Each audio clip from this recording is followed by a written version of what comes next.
bem? Meu nome é Leandro e eu sou professor de hidráulica aplicada à metalurgia. Eu vou dar uma aulinha aqui de beneficiamento de polpas, a primeira parte, tá?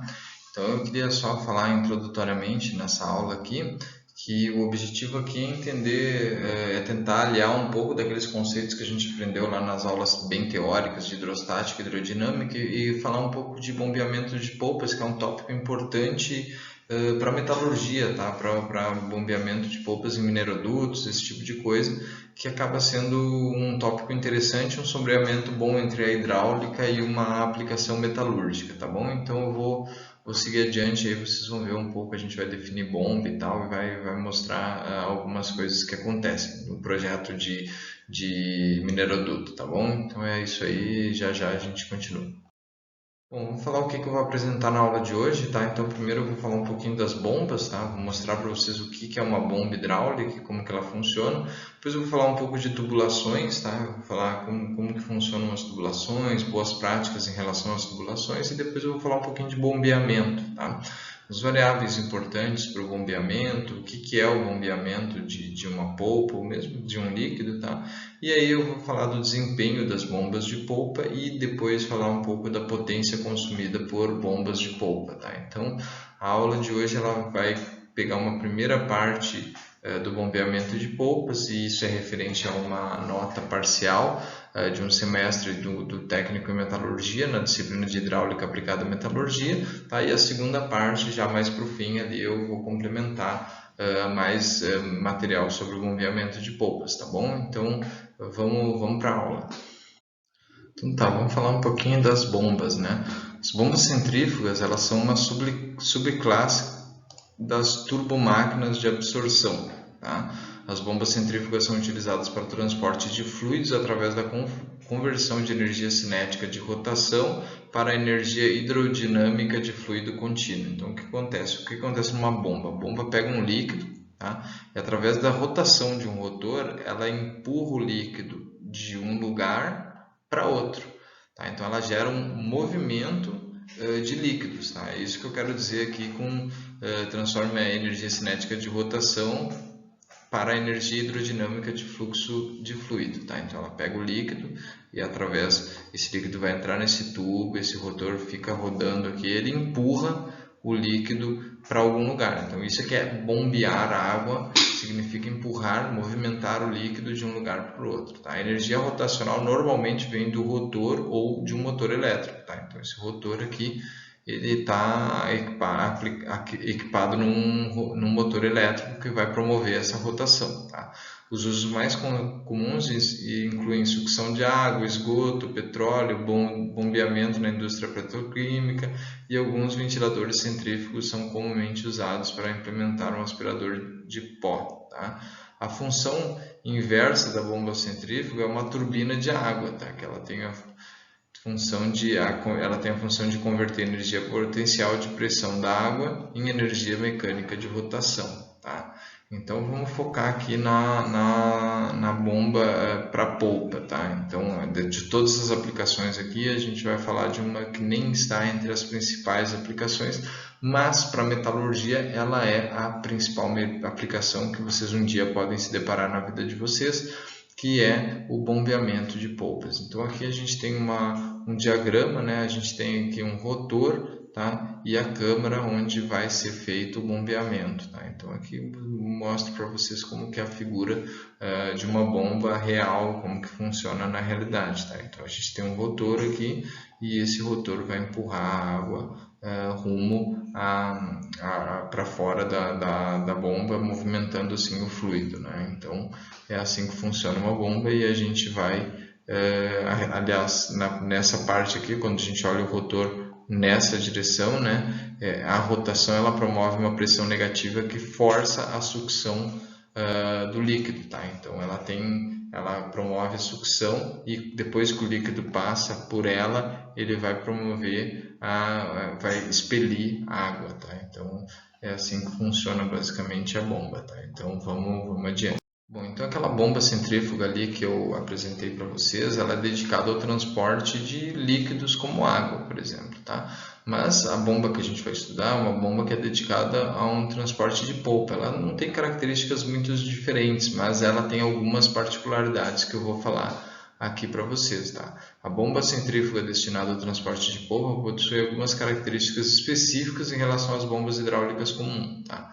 O rotor da bomba que transporta polpa, ele tem menos aletas e sua curva é menos acentuada que a bomba de água, devido a essas bombas efetuarem o bombeamento de partículas sólidas juntamente com a água. Então, o que acontece? Se eu tenho muita aleta e uma bomba, uma câmara, uma curvatura muito intensa, essas partículas sólidas elas vão promover um desgaste muito acentuado na minha bomba, tá? Então, para eu evitar esse desgaste, eu diminuo a quantidade de aletas, diminuo a quantidade de partes que sofrem muito desgaste e eu diminuo a curvatura buscando minimizar a quantidade o atrito entre os sólidos e a minha bomba, né? A minha carcaça da minha bomba, tá bom? Então, essa é uma das particularidades importantes, tá? As partes que entram em contato com a polpa, elas são revestidas de materiais resistentes ao desgaste, tá? Por exemplo, níquel duro, ferro fundido ligado com níquel ou borracha natural, tá? Todos esses materiais eles têm uma resistência extra ao desgaste que uma bomba comum não teria, tá? Então, essa é mais uma particularidade das bombas que transportam polpa, tá? Que é essa propriedade que elas têm de resistir ao desgaste, logo elas precisam de materiais mais resistentes do que uma bomba comum, tá? Que normalmente é feita de aço ou ferro fundido, tá? A carcaça da bomba é bipartida e pode ser aberta, assim pode ser desentupida e limpa, assim como pode ser feita trocas nas partes internas. A desvantagem é a limitação de pressão que é possível obter no bombeamento, limitada à resistência mecânica dos parafusos. Tá? Então o que acontece? Aquela bomba que eu mostrei para vocês, ela é toda fechada. Se alguma coisa quebrar, você tem que desmontar o eixo e retirar. Tá? Só que a bomba que transporta polpa, eventualmente eu posso aumentar muito a porcentagem de sólidos por alguma sedimentação, alguma coisa que aconteceu, e essa bomba pode entupir. Tá? E ficar cheia de sólido ali, de forma que ela não vai conseguir girar o rotor. O que eu posso fazer? Uma característica específica dessas bombas é que elas podem ser abertas. Eu posso retirar, desaparafusar elas e abrir ela no meio. Tá? Ela é bipartida, tem duas partes. Eu posso abrir essas partes para fazer o desentupimento. Tá?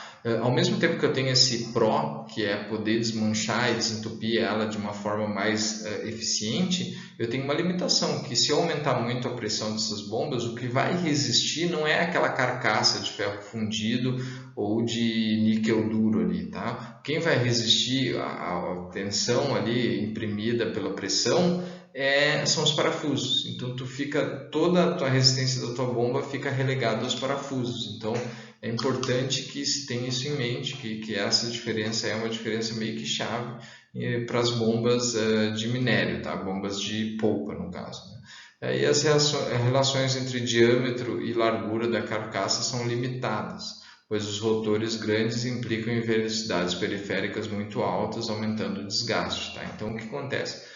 Quando eu tenho uma bomba muito grande, aqueles rotores eles têm um diâmetro muito grande. Vocês aprenderam lá na física que quanto mais, se eu tenho uma coisa girando, quanto mais para fora dessa coisa que está girando eu tiver, maior vai ser a velocidade instantânea. Tá? Embora a velocidade angular seja a mesma, a distância que ele tem que percorrer é maior e eu tenho uma velocidade instantânea maior. Tá? Como resultado, velocidade instantânea maior dá desgaste maior, porque eu tenho mais quantidade de partícula batendo a uma velocidade maior. Então, esse maior desgaste pode ser um problema. Então, o que me traz uma limitação para a minha bomba. Eu não posso fazer uma bomba gigantesca, porque senão eu vou ter um desgaste gigantesco também. Tá? Então, esses são os detalhes importantes ali de diferenças entre bombas hidráulicas comuns e as bombas hidráulicas que são feitas, as bombas centrífugas que são feitas para transporte de polpas, tá bom? Então, vamos seguir adiante. Bom, então vamos falar um pouquinho das tubulações, tá? Os tubos de transporte de polpas normalmente são feitos de ferro fundido ou aço, tá? Como o desgaste é uma consideração importante para o projeto, os tubos devem ser especificados com a espessura necessária, correspondente ao desgaste previsto para a vida útil da tubulação. Então, o que acontece? Como a gente tem polpa correndo por dentro desses tubos aqui, tá? A gente tem um líquido junto com um sólido. Esse sólido vai propiciar um desgaste bastante grande no tubo. Então, quando eu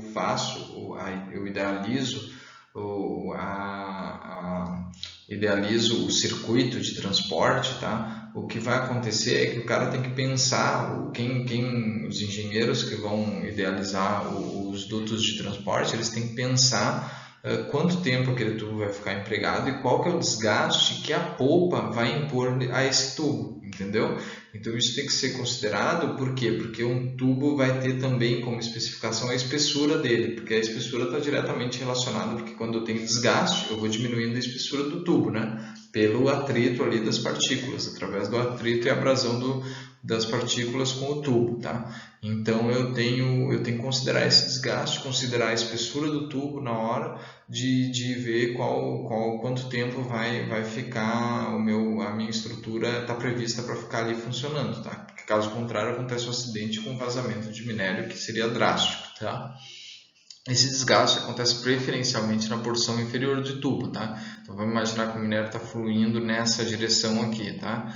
Quando ele está fluindo nessa direção, a lei da gravidade ela puxa as nossas partículas para baixo. Então o desgaste é preferencialmente na parte inferior do tubo, tá? Então assim costuma-se girar o tubo 90 graus algumas vezes durante a vida. Então, como que é feita a junção desse tubo, tá? Um detalhe construtivo importante. Esses tubos ou eles são de encaixe rápido, que está um diagrama do tubo de encaixe rápido, que eu só desaparafuso esses dois parafusos aqui e eu consigo soltar o meu tubo, né? E aí eu consigo girar ele, ou ele é flangeado, tá? Como esse aqui, ó, tem uma flange, normalmente aqui um anel de borracha aqui que ajuda a vedar o tubo, né? E aí eu tiro os parafusos, eu posso girar o tubo 90 graus e depois aparafusar de novo. Então todos eles têm uma conexão facilitada, tá? Esse desgaste acontece, eu já tinha falado aqui, o desgaste acontece preferencialmente na parte inferior, por isso a gente gira ele 90 graus algumas vezes. Uma outra ferramenta bastante utilizada é evitar os cotovelos por causa do desgaste acentuado, assim, usa-se cachimbos, onde existem prolongamentos de tubo que criam uma zona de estagnação pela qual a polpa passa, tá? Então, como que acontece aqui? Um outro artifício, tá?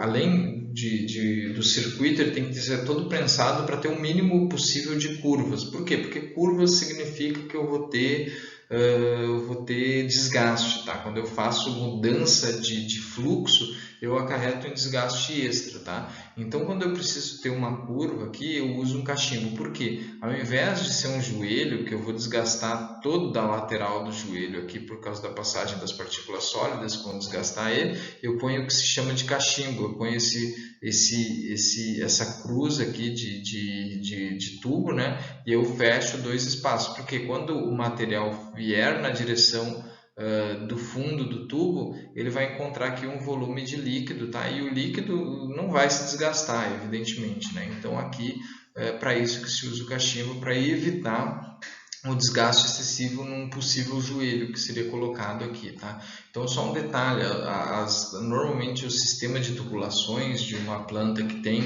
um mineroduto, ele é um sistema de tubulação onde se tenta fazer o mínimo, os percursos são o máximo possível em linha reta, tá? Então se tenta fazer o mínimo de curvas e os percursos não são sinuosos, nem muito caprichosos, é tudo tentando fazer uma reta para que tenha o mínimo possível de desgaste na tubulação, porque desgaste na tubulação significa diminuição de vida útil da tubulação, que por sua vez vai significar custo, né? Porque a gente vai ter que trocar mais vezes a tubulação, tá bom? Então vamos adiante ali que eu vou falar mais alguns detalhes, tá? Bom, algumas coisas que eu mencionei no slide anterior, eu estou mencionando agora aqui, tá? Nos projetos de elaboração de tubulações também é importante obedecer as regras que são essenciais, entre elas Usar apenas trechos horizontais e verticais, então não existe muitas curvas, é tudo muito horizontal e vertical, tá? Evitar curvas e percursos caprichosos, eu já tinha falado aquilo anteriormente, e fazer a sucção mais curta possível. Então, devido ao sistema de bombas que se utiliza, a ideia é fazer com que haja o mínimo possível de sucção. Então, a bomba está sempre perto do reservatório, da onde ela vai empurrar o minério, entendeu? Então a sucção é sempre o mais curta possível, e aí se tem uma outra bomba que ajuda a continuar fazendo esse minério, ela tem que estar o mais próximo possível da bomba anterior, entendeu? Então esses são os detalhes que tem que ser sempre observados, tá? As tubulações, elas são desgastadas, já falando do desgaste, né? Elas são desgastadas por 3 mecanismos de desgaste abrasivo, tá? O sulcamento, causando impacto de alta ou média intensidade. Então, o sulcamento é quando tu forma um risco bem profundo, tá? O riscamento, já causando por impacto de média e baixa intensidade. Então, tu vai riscando o metal ali e cada vez mais vai aumentando o tamanho do risco. E a erosão, que é a mais esférica, assim, ela é fruto de pressão pontual ali, não é uma questão, não é tanto... não é ocasionado assim, é menos riscos e mais esférico assim, o desgaste causado no aço, tá? Então isso aqui são os detalhes construtivos de um projeto de tubulação numa planta, tá? E o outro é os tipos de desgaste que ocorre num tubo, tá bom? Então vamos adiante. Então, seguindo aqui nas tubulações, eu vou falar de como os materiais reagem aos diferentes mecanismos de erosão ali no minério, tá? No minério não, desculpa, no tubo, tá? Quando os tubos são feitos de borracha, as partículas pequenas ricocheteiam sem danificar. Partículas angulosas, elas podem rasgar e causar desgaste severo, tá? Como regra geral, pode-se adotar o uso para bombear partículas com um tamanho menor que 2,4 milímetros. Então, os tubos de borracha, eles são ideais para o bombeamento de partículas mais finas, tá? Porque as partículas finas, elas ricocheteiam na borracha sem danificar, tá? E aí já os aços a manganês, eles são resistentes a partículas grosseiras na polpa. Esses aços endurecem superficialmente, os aços Hadfield, né? Você já deve ter ouvido lá sobre moinhos, né? Eles são materiais ideais para o bombeamento de cascalho. Então, os aços a manganês, eles têm mais resistência à utilização de partículas grosseiras, né? Já o ferro fundido branco e o níquel duro são usados para aplicações onde o desgaste é por riscamento e erosão. Então, são mais resistentes ao riscamento e erosão. E eles são usados especialmente no bombeamento de areia, tá? Então, ele é utilizado para bombear um material com uma elevada dureza, que acaba causando muito riscamento e erosão. Embora não tenha nenhuma partícula grande ali para causar um sulcamento, por exemplo, ele tem partículas que acabam acarretando em erosão, tá? E erosão e riscamento, tá bom? Então vamos adiante.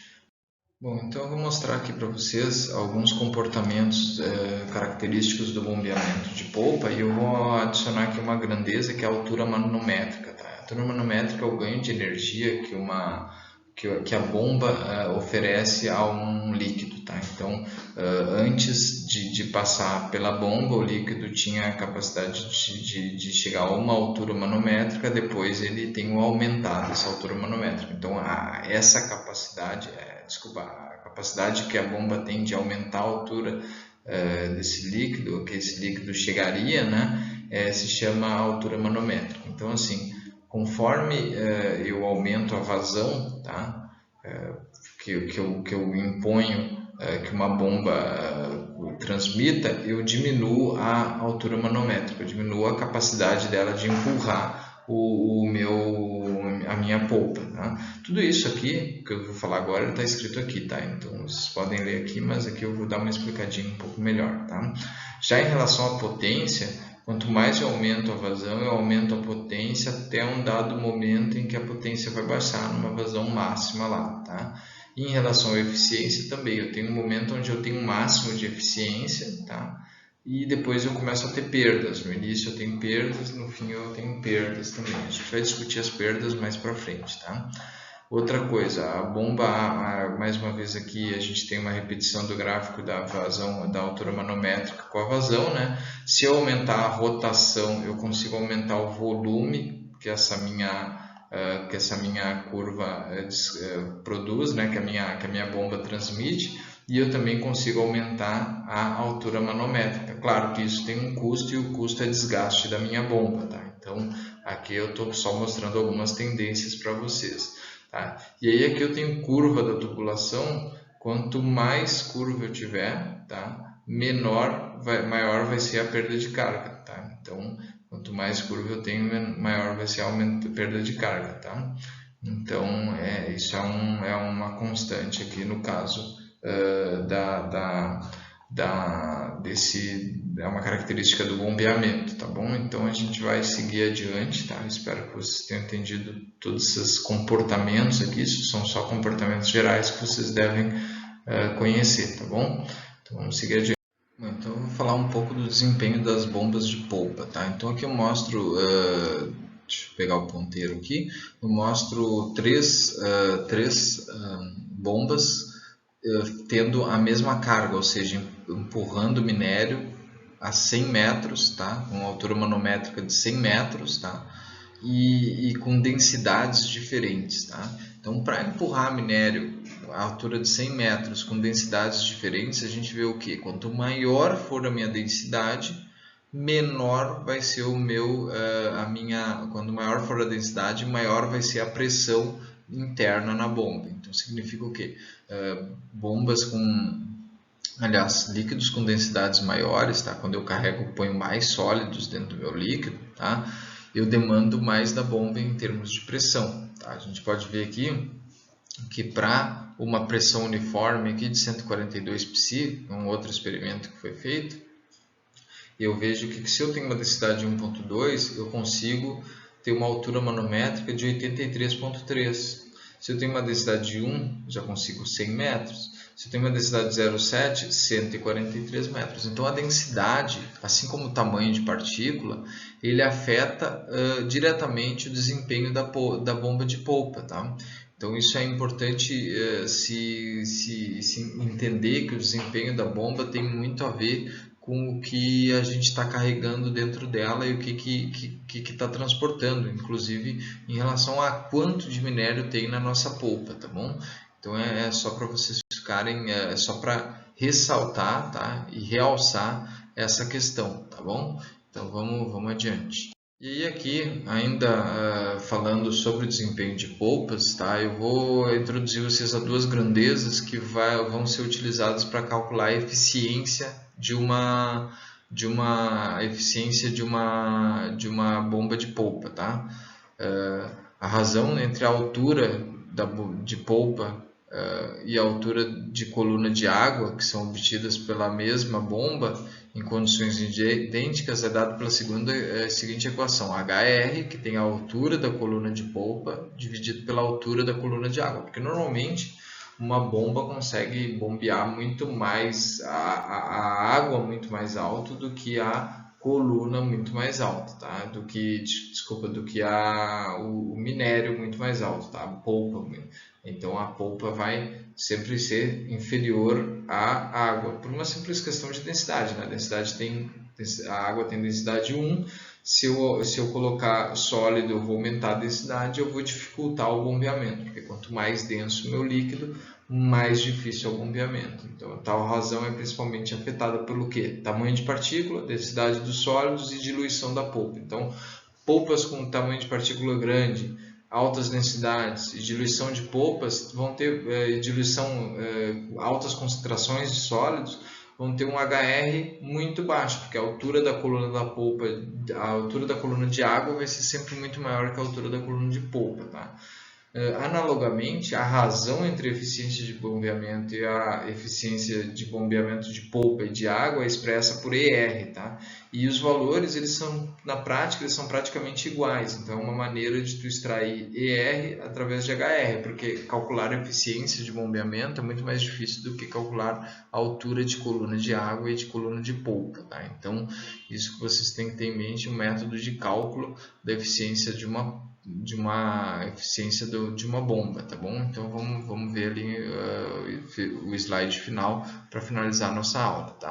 Bom, a potência consumida no eixo de uma bomba, expresso em quilowatts, tem essa expressão aqui, tá? Onde a gente tem que a vazão do fluido, expresso em litros por segundo, a H representa a vazão manométrica, expresso em MCA, e esse N aqui é o rendimento da polpa, expresso em porcentagem, e o ER é aquele ER que a gente calculou anteriormente. Tá? Quando se aumenta a porcentagem de sólidos de uma polpa, o seu volume diminui mais rapidamente que o aumento da densidade. Tá? Então, portanto, é de todo interessante as polpas mais concentradas possível, de modo a economizar energia. Então, assim, quando eu aumento a densidade da polpa, eu acabo economizando energia, embora eu tenha aqueles outros fatores que eu mencionei anteriormente. Tá? Então, são todas as nuances aqui, tá? E esse é o cálculo da potência consumida. Então, como se obter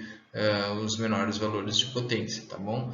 Então, eu acho que era isso, e aí a gente vai para o slide de finalização, tá bom? Vamos lá. Bom, pessoal, então vamos encerrar a aula por aqui, né? E aí na próxima, essa aula aqui é referente a uma avaliação, né? Então na próxima aula a gente já faz o material referente a outra avaliação, tá? Então eu queria agradecer a todos pela atenção, né? E se ficou alguma dúvida remanescente, ainda vocês podem me procurar lá na sala de aula, ou via WhatsApp, e-mail, ou sei lá, de qualquer maneira que vocês conseguirem, né? Moodle, Google Classroom. Se você é de fora do IF, você acaba só tendo meu e-mail, né? Mas eu estou aqui para responder qualquer dúvida que tiver, se eu souber responder, né? Não é muito a minha área essa questão de hidráulica, então tentei fazer aqui uma apresentação que agrupe os conceitos que eu acho importantes referentes a essa área, tá? Para um técnico em metalurgia, evidentemente, tá? Então eu queria agradecer a atenção de todos e falar que qualquer dúvida é só me procurar. E eu tô aqui para resolver isso, e boa noite a todos, bom dia, boa tarde, dependendo do horário que você assiste isso aqui, tá? Então, tchau, tchau, e é isso aí. Fui.